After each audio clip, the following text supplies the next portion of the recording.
Okay, first off, I want to begin with making sure that everybody knows about the discussion. I think I posted one in all of my sections. As you can see, a lot of people have responded. I'm not sure exactly how many have not, but you have until midnight tonight. Okay, we will use that just to kind of keep touch base, especially since we missed a day on Monday. We missed a day on Monday. So I just want everybody to be aware. I will post some stuff in announcements, so if you get on Blackboard, check announcements in your classroom because I might be posting stuff in there. I also have started a YouTube channel. So that's where I will post these recordings. I will, if you do not have to subscribe, obviously, I really don't care. But if you do subscribe, it will give you notifications when I do post stuff. Okay, so you can subscribe, and then when you're done with this, you can unsubscribe. I don't care. I think it's just an additional platform to allow you guys more access if you're not able to make it. I know I've had several students contact me over the past several days with COVID. It's here. We're going to have to work around it. If you do happen to be positive or you have to be quarantined, just make sure you communicate with me and Darren, the Vice Chancellor for Student Services. And he will communicate with him because he will let you know when you're able to come back to class. But this will allow you to access the same information as if you were here with us, hopefully. Concepts. Before we get into concepts, we ended at 1.3. But before we do that, let's review right quick. How many classifications are there in nutrition? Okay, what are they? 6 classes. Lipids and fats. The same thing, so we'll call that one. Lipids and fats are the same thing, so we'll call that one class. So I got 5 more. Carbohydrates, water, minerals, proteins. We're missing one. Fats, proteins, carbohydrates, vitamins, minerals, and water. That's 6. Very good. Are there any bad foods? Not really. I mean, it's bad if you eat too much of it, right? It's only bad when it's going to do harm to you. Check this thing out. So, get my mask. Which is the most essential? What is an essential nutrient? Water is an essential nutrient, but what makes it an essential nutrient? Your body doesn't produce it. Good. Your body does not produce it, so we have to get it from where? Foods that we eat, other resources, beverages. I mean, we discussed that potatoes like 79% water. So we're going to get water from our food. Iceberg lettuce, watermelon, those two things are super high. Watermelon has a little bit more nutritional value than iceberg lettuce, but iceberg lettuce has almost 0, other than the water that it carries. Good concept. What about what is risk factor? That threw you off, didn't it? You guys were like, yeah, we're doing really good. And somebody kicked me in the shin. Risk factor, family history, right? What about your environment? You talk about food insecurities or food deserts. You wouldn't think that living in inner city Detroit or Chicago or even Los Angeles, those areas that have high populations, they call them food deserts because they don't have access to healthy, fresh fruits and vegetables. It's gas station stuff, which is sad, actually. I mean, you're looking at a highly populated area, you'd think that you would have better access to good foods, and it doesn't happen. At the end of this chapter, Nutrition Matters, it talks about that. So key nutrition concepts. Most naturally occurring foods are mixtures and nutrients. I told you this was going to be tricky. That way I don't have to grab that. Alright. Charge this thing. It was working earlier. Anyway, first concept. Most naturally occurring foods are mixtures of nutrients. Okay? Milk, meat, eggs. Those are examples, sources of proteins. But they also contain, some of them contain other nutrients like vitamins and minerals. So we know that meat carries protein, it also carries fat. Okay, when we look at a steak, the marbling, the white stuff, that looks like a marble tabletop, granite top or whatever, that's the fat. That helps add flavor, that helps tenderizes the meat, but it's there. Probably the leanest cut of meat, if that was, a thought in the back of your mind, would probably be deer meat, to be honest with you. Pork is actually pretty lean because the fat is on the outside. So when you cook it, you can actually remove the fat away. It's not marbled in the middle of it like a ribeye. Again, that white stuff is fat. Eggs, protein, fats in the yolk. You can actually remove the yolk if you needed to. Milk. The book talks about fat-free milk all the time. It doesn't have to be fat-free milk. It's whatever milk that you will drink. Okay. To me, that's more important. If you had a choice between, well, I like drinking milk, but I don't like 1%, so I'm not going to drink it if that was the option. Well, if you were given whole milk, why wouldn't you just drink that instead of just the 1%, unless there was some kind of reasoning behind it? Because nothing changes between whole milk and fat-free milk except for the fat content. It's all the same proteins, it's all the same vitamins and minerals. Not really sure. I know why, because like we discussed Friday, what was it, 60% of the population between adults and children are overweight or obese, so I'd imagine that's why there's a big push on that. Problem is, what did we identify Friday? Milk consumption has tanked over the past 30 years. Okay, so we're not drinking it because there's other options. But sometimes we can add things like together. A potato doesn't have any fat in it until you add butter or sour cream or cheese. We look at nutrient-dense foods, which we'll talk about here in just a second. That's important to look at when we're trying to watch what we eat or maximize our opportunities. How many know what this is? Obviously, it's sitting right there. It's my plate, right? So, what was it before it was my plate? Anybody remember? Pyramid. It was a pyramid. It was terrible. I don't know who came up with it. It actually worked for its time, but like we've discussed, nutrition is only about 60 years old, and as we learn more, our recommendations changed. And so what they've done is this visual, instead of it being a pyramid where the top of it was fats because they wanted you to use the least amount, the bottom of it was fresh fruits and vegetables. Now on your plate, they want half of it to be fresh fruits and vegetables, a third of it to be grains, and then the rest of it to be a protein, which you're going to get protein from that dairy source anyway. Okay, so there's some extra protein there, but they've actually separated it out. So this helps us, right? Variety can help ensure that we're reaching all of those.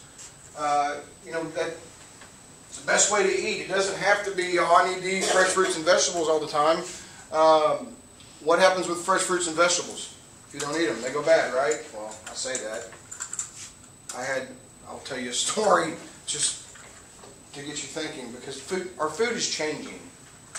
They're in the back of this chapter. There's a section that I want you to pay attention to. It's a discussion.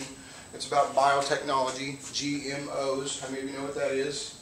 Genetically modified organisms, right? They do it. I'm not going to say that they haven't done it in humans, because there's things going on that we don't know. But when we talk about plants, they fix some of those things so that they can produce more and easier to produce. So like the corn strain, so they'll go in and modify that so that it can be grown in harsher climates. Okay, that's why they're doing it. But I think that because they're doing those things, our body's becoming intolerant or allergic to those. When I'm not going to say that we didn't have documentation for that, but I think we died earlier in human history because of diseases, not because of an allergy. Maybe, I don't know, maybe some kid ate a peanut and they didn't have that EpiPen, right?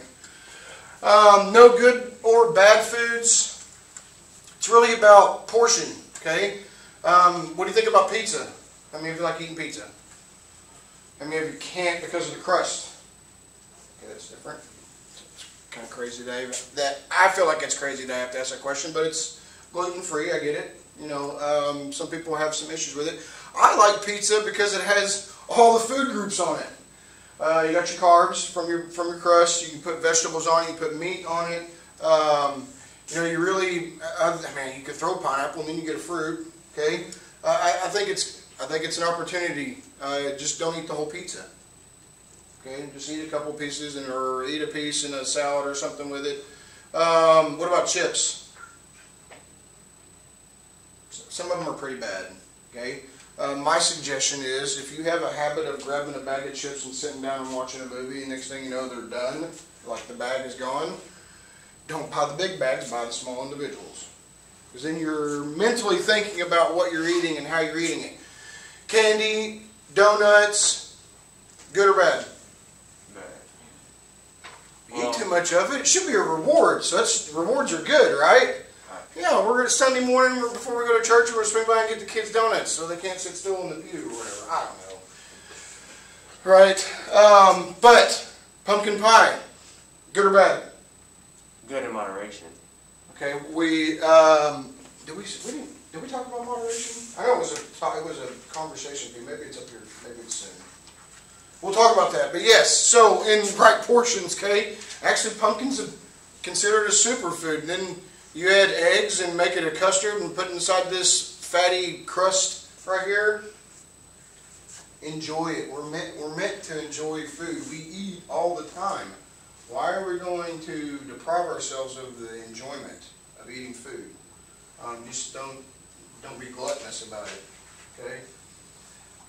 Empty calories. We talk about empty calories real quick. Solid fats, added sugars. I believe that the nutrition label had to add that because of the solid fats and added sugars. It's called SOFAs. These are empty calories coming from alcohol, mostly beverages that really require no benefits whatsoever. Soda pops. Okay. Nutrient dense. I do want you to know that one. There are some foods that have more nutritional value than others. Let's take a white potato and a sweet potato. First off, what's the difference? Are they different types of carbs, like one complex and simple? Very good. Yes. One is a little bit more dense than the other. The sweet potatoes, if you've ever tried to chop up a sweet potato, it's not as easy as cutting a white one. So probably less water. And just thinking about it, less water in a sweet potato, more dense. It also provides, by looking at it, what do we know that it's going to provide? Talked about it Friday. Oh yeah, the thing with the bright colors. Yeah, there you go. Where are we going with that? Help him out. Help him out. What's he talking about? Bright colors provide what? The antioxidants. Yeah, there you go. Antioxidants. Yes. So nutrient dense. We want foods that the best way to look at it is if I'm trying to fit all this food in one day. The American Diabetes Association just tells us to help control our blood sugars, we should eat 6 times a day. It's not realistic. In my opinion, it's not realistic for a working, anybody, family, whatever. That would be extremely difficult. So, but how do we achieve that? Cheese. Okay? Yogurts. Small amounts, nutrient dense, mixing them together, grapes and cheese, strawberries and yogurt. Mixing those up, making them nutrient dense. Okay? The next word is energy dense. So if I said nutrient, this one I don't really need you to know because I just want you to know the concept. If nutrient dense has a combination of nutrients, think back to the values that we talked about, the kcals per gram. What would be the difference between a nutrient dense food and an energy dense food? How many calories do we get from carbohydrates per gram? 4. Good. What about proteins? 4 again. What about fats? 9. So if I'm saying, if I have a nutrient dense food on one side and an energy dense food on the other, what's going to be the difference? Fat content, but that's going to provide more calories. Donut versus strawberries. Okay. Next concept, enjoying eating foods in moderation. That was mentioned just a second ago. I don't use this word. Much like I don't use the word diet, I think it's more about behaviors and patterns. Moderation, I don't use that because we look in the room.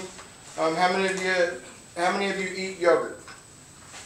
Okay, for those of you that do not eat yogurt and those of us that do eat yogurt, those are two clear, identified, different moderations. My idea of moderation of eating yogurt is maybe 3 or 4 times a week. Your idea of moderation of eating yogurt is 0, correct? Because you don't eat it. So the concept behind the moderation is portions. That's my direction on this. Okay, it's proper portions because it's not based upon preference. It's about what we're supposed to be having, what we're supposed to be eating. Take a pan of brownies. I mean, if I'm not a big sweet eater, so if I made a pan of brownies, they would probably sit there for, I don't know that I would throw them away because that would be a disgrace. But you kind of get my drift versus the whole eating the pizza thing and blah, blah, blah. Okay.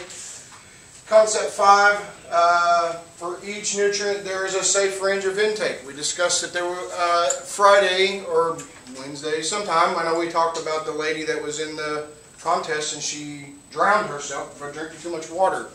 There's a physiological dose. A nutrient that is in the amount that is within the safe range. That one's another term. Yes, I want you to know what's a safe range. Do I need you to keep up with every single food? No. Okay, that's why they give us portion sizes. But a megadose. Megadose is when we take too much. How does that happen? A megadose of a vitamin or a mineral. How do we do that?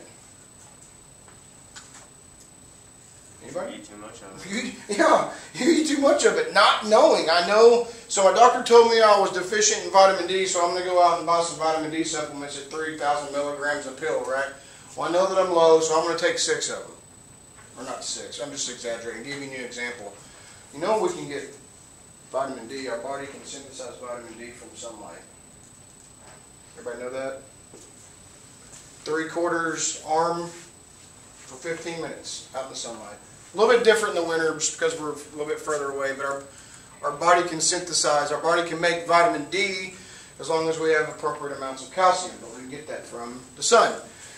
So this happens pretty often. There are upper limits. We will talk about some of those as we get to them, but just be aware there are safe areas for this. Concept 6, the best source of nutrients and phytochemicals. Your best source of phytochemicals come from a variety of whole and minimally processed foods. Does it say that you're not supposed to eat McDonald's? Didn't say that. It just says that you get a variety of whole and minimally processed foods. It doesn't say that you're not allowed to have something. We often eat our behaviors. We don't eat our behaviors. We often eat based upon our extracurricular activities, our lifestyles. If I'm a soccer mom and I got 3 kids and their age ranges, over the course of about 10 years, they probably frequent some fast foods during the week. Just happens. That's okay. But knowing that the best sources come from those whole and minimally processed foods is our best option.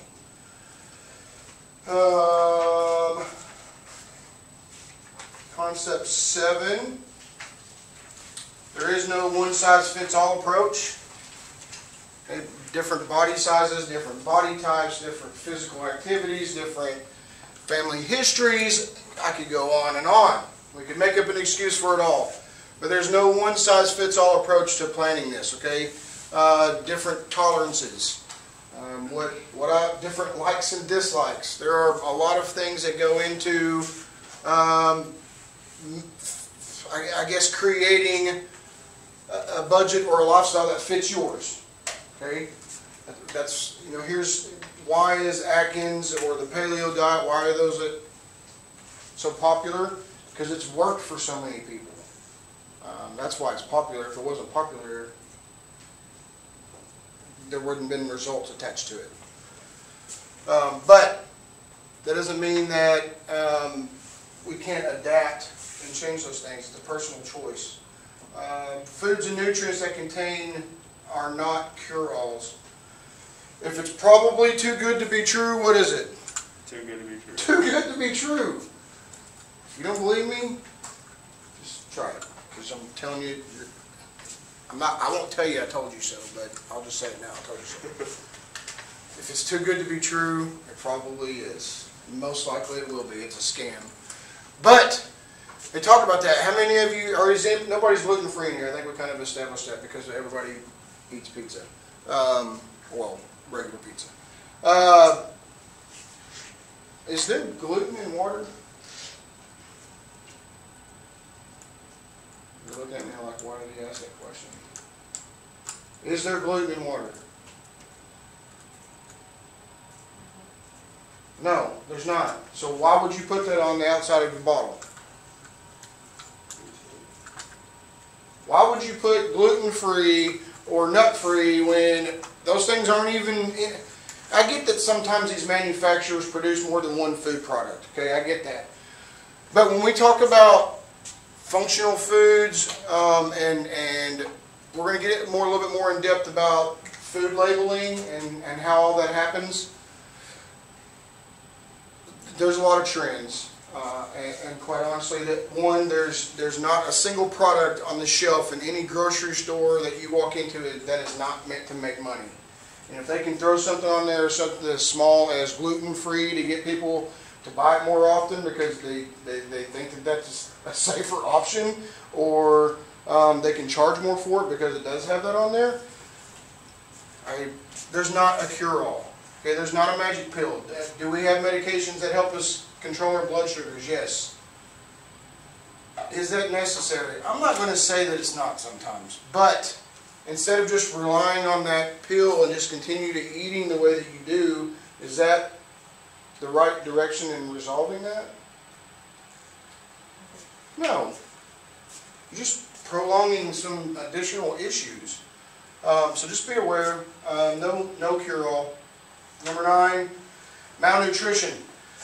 I do want you to know this one. This one's pretty. This one has a huge impact on healthcare for a few reasons, and I'll share those with you, especially the future nurses. You future nurses, malnutrition, a state of health that occurs when the body is improperly nourished. Improperly nourished. Someone that is severely obese, can they be malnourished? Yeah, absolutely. It's improperly nourished. You don't think improperly nourished. Over-nourishing is improperly nourished. Okay?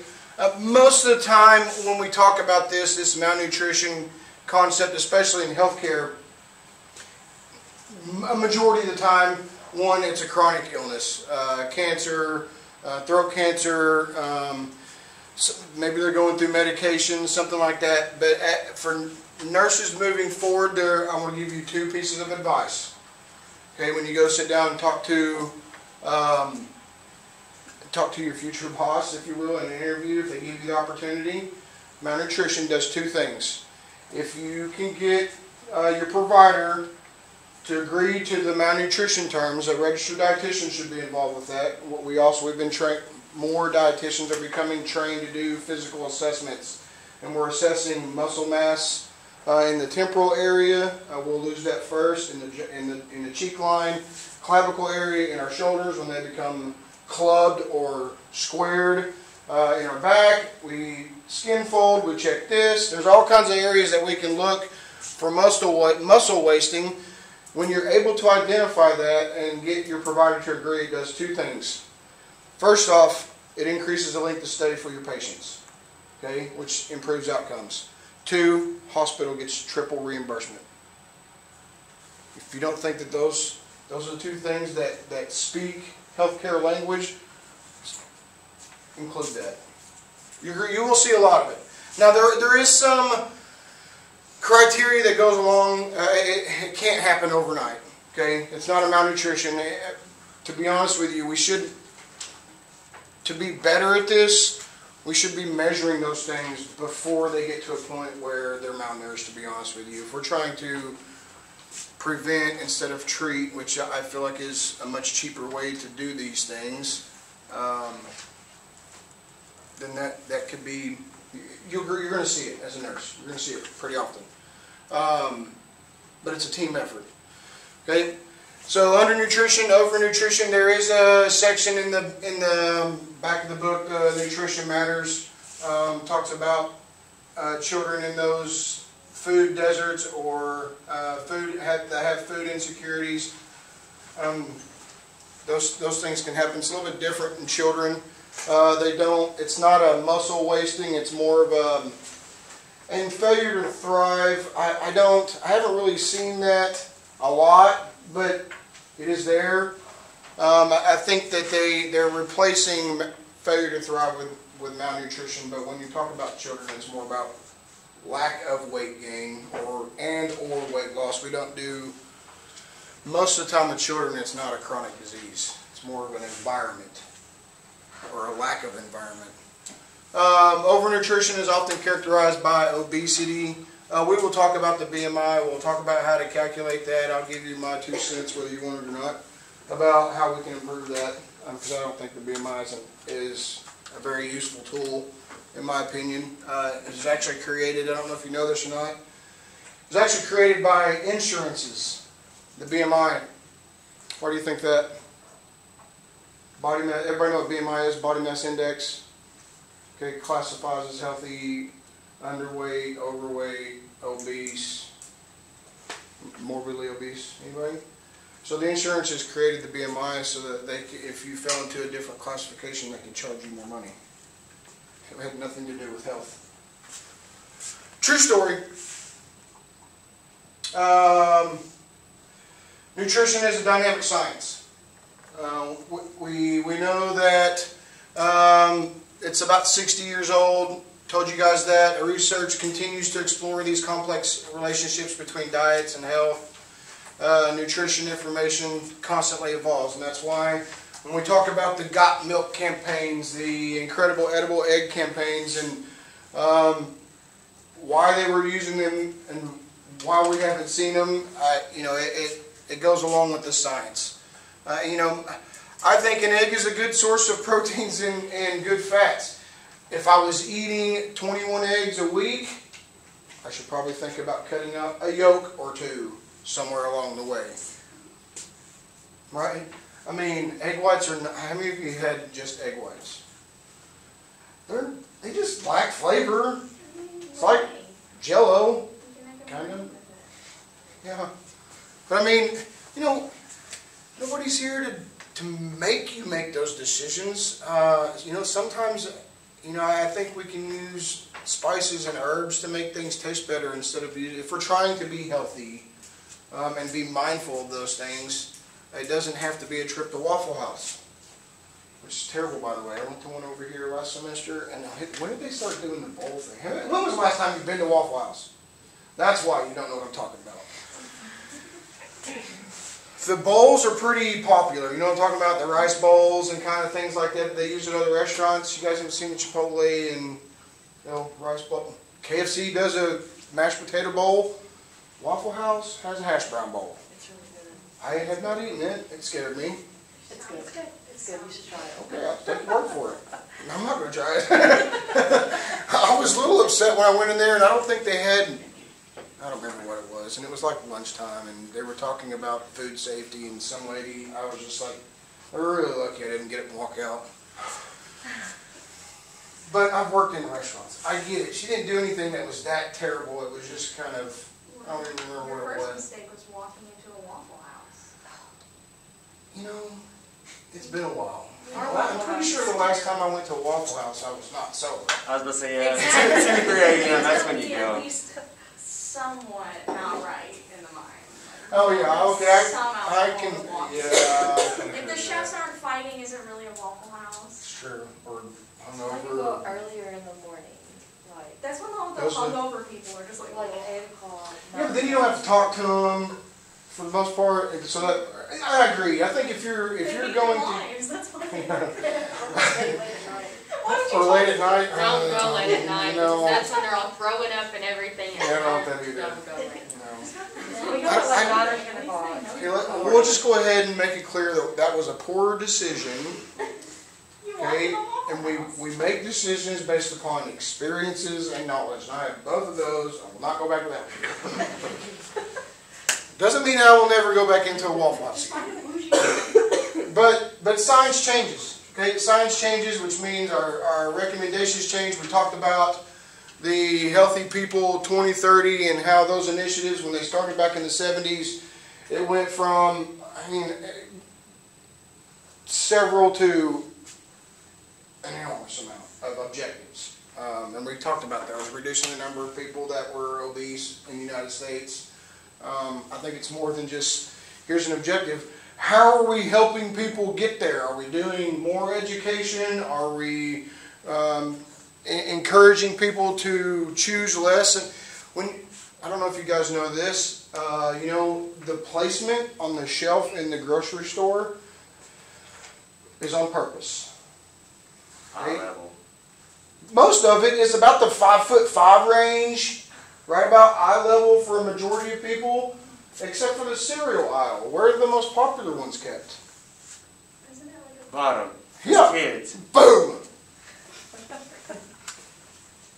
Everything has a purpose, has a reason. I think we just get too busy and we don't talk about them. We just,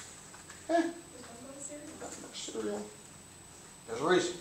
There's a reason why they put the milk in the back of the store. It's so you will take your time going over there and you're like, oh, what's this? You have to walk past everything else. Absolutely. Unless you're very determined. Absolutely. What's that? Unless you're very determined just to get milk. I just go to Walmart. People watch. I mean, I go in there and get groceries and stuff, but it's free entertainment. So the back of the book, just to kind of wrap up the end of class, we're done with section 1. I do want to just open some conversations a little bit about some of this information back here. On page 21, I've given not a mandatory reading assignment. It's more for discussion because we went through this information pretty quickly. I don't want to start chapter 2 just yet, but I do want to touch base about this food insecurity. So on page 21. Where'd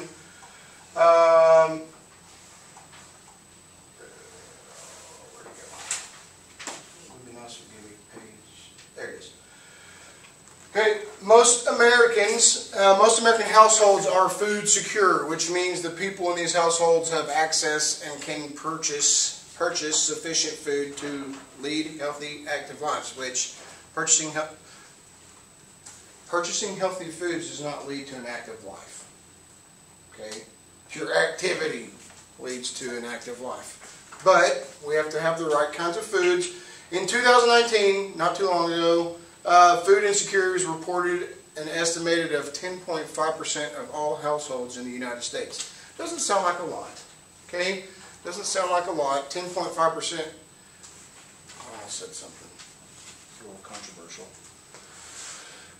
Say it. I was going to say, yes, say it. Do it. We have more food insecurities than a percentage of people dying from COVID. Say it. Okay? Food insecurity describes individuals or families who are concerned about running out of food. COVID is very real, by the way. It's not trying to make a joke about it. I'm just trying to put that information out there. If we're serious about this, why aren't we serious about that? Okay? Let's make sure that we give the right amount of attention to the right places. Food insecurity describes individuals or families who are concerned about running out of food or not having enough money to buy more food. Like I talked about, so people are unemployed, low-paying jobs, access to medical and housing expenses. These food insecurities may also affect older Americans. You know, we talk about those programs that are very helpful, SNAPs or EBT, food SNAPs is the old version. Very good tool, very useful tool that people use. Do I think it needs a little more structure? Yes. I think it's way too easy to get it. WIC, I think it does a very good job. I would like to see a lot more flexibility with their food through the WIC program. But what about the elderly? Baby boomers are about to start retiring. And that I don't know if you guys know this or not, but when baby boomers, when that event happened, it wasn't like people came back from the war and we started having a lot of kids, and the population in the United States, I think, almost doubled. And that's why they call it baby boomers, okay? They're about to start retiring.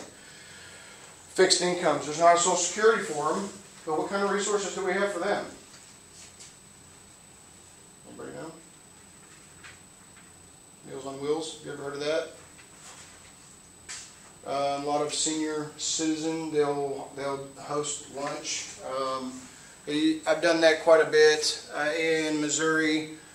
I would just travel to different senior citizens and I would do cooking demos for them. It's actually, if you've never been to one, you should go in there and just observe and try to help serve food or whatever. They're very engaging with you. They want to know about you. Why are you here? Why are you doing this? What are you doing with your life? Blah, blah, blah. They ask good questions. They, aside from them being older, they also have food insecurities. They less access to food, probably most likely due to income. But why aren't they offered SNAPs?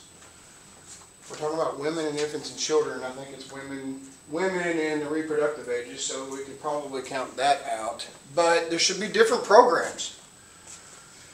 We should be focusing on how to help these people. I think, as far as the United States go, I feel like there's problems inside our own borders that we need to take care of before fighting other people's battles. That's my opinion. SNAP, supplemental nutrition assistance, low-income individuals, women, infants, and children, child nutrition programs, school breakfast program. A lot of the schools now are starting to offer free breakfast, lunch, and then send home an after-school snack. I was going to say something else about that. There is a summer feeding program. I was actually, during my internship, the Arkansas Children's Hospital actually became the first hospital in the United States to do a summer feeding program and an after-school snack, which means they're providing something to needy kids year-round. USDA came into Little Rock. I got to ride around with them, and we went and observed a lot of the school lunch program needs a sponsor. So the hospital was a sponsor, but they also provided the meals and stuff. And we're trying to help kids out. So there's a lot of programs out there. I was also a part of Cooking Matters. How many of you know what that is? Ever heard of it? It's a 6-week program. What we did, there are different areas of focus. This one was a family. It was a 6-week program where they would come in. I would execute a recipe. We would talk about it. We would eat it, and then afterwards, I believe it was the Faulkner County Extension Service that wrote the grant for fire safety. So at the end of it, they got a fire extinguisher and a smoke alarm. But during to complete the process, after we executed the recipe, we sent them home with ingredients so that they could repeat it. And we did that for 6 weeks, except for 1 week. We did a grocery store tour. I will hint around some of the things that we showed during a grocery store tour throughout the semester. But it was kind of like what we talked about, the shelving, how they place foods on the shelf. Is on purpose, and I think, how many of you, when you choose fresh fruits and vegetables, you just take it from the top? No, where do you take it from? The bottom? Or the back? I mean, the newest ones should be in the bottom, right? Because they put all the other ones on the top, the old ones on top. Good. A lot of people don't know that. What about, I asked this question too yesterday. What do you think of, visually describe what an apple looks like to you? I'm going to give you a little bit of comparisons in generation. I'm directing towards ugly foods. You know what ugly foods are? It's foods that people don't want because it's not picture perfect, I guess. I don't know. It's all the same. But what do you think of when you think of an apple? Colors, red, green, bright, maybe. You think about a worm in it? When I was growing up, that's all we had was apples with worms in them. I don't know if they were trying to make it attractive to children or what. But what about banana? How many of you eat bananas? How many of you won't eat it if it has a brown spot on it? I like my raw. Not raw. Like a little bit green. Okay, you know there's nothing wrong with that brown spot. And you know how many banana breads you're missing out on? Okay, make banana muffins. There's nothing wrong with that. It's part of the process. To get back to the story about the GMOs, which is a little bit later in this, it's right there. The biotechnological, bioengineering. It's kind of interesting if you're a dork a little bit, but that's replacing GMO. So how do you slip things into food without people noticing? Don't put it on the label. Can't do that. Try, and someone finds it, you're in trouble. In the fine print. There is a fine print, and we will discuss nutrition labels and things like that. As a matter of fact, I have a couple of boxes of cereal bars in my office, so when I get here, I drink my coffee, catch up on emails, and I'm eating this cereal bar, and I was like, man, sometimes I'll fall out of practice what you preach kind of thing. So I pick up the, when I get done with that, I want to bring it in here, I'm going to show you. Like, literally the ingredient list was every bit of 1/3 of the box. And I was just like, I'm going to finish these. But then I'm not eating them anymore. But when we talk about biotechnology, bioengineering, I bought some strawberries back in September, October, whatever. I don't have them anymore. But they sat in my refrigerator way longer than they should have. I was eating them, but typically, 7 days maybe for a strawberry before it starts to get the mushy and whatnot. I threw them away because it made me nervous, because they weren't doing that. Cuties. Seeds or no seeds? No seeds. There were seeds in them when I started eating them. GMOs. GMO. GMO. They do it for corn. They do it for a lot of things. I think that's how, I think that's where our body starts to reject some of these things. The allergies, the intolerances that we didn't have 2 decades ago. I believe that's where those are coming from. But they're getting away from the GMO label and they're going to bioengineered. You don't call it sugar, you call it dextrose. Because then people are looking for sugar and they can still put it in there, but they're calling it something different.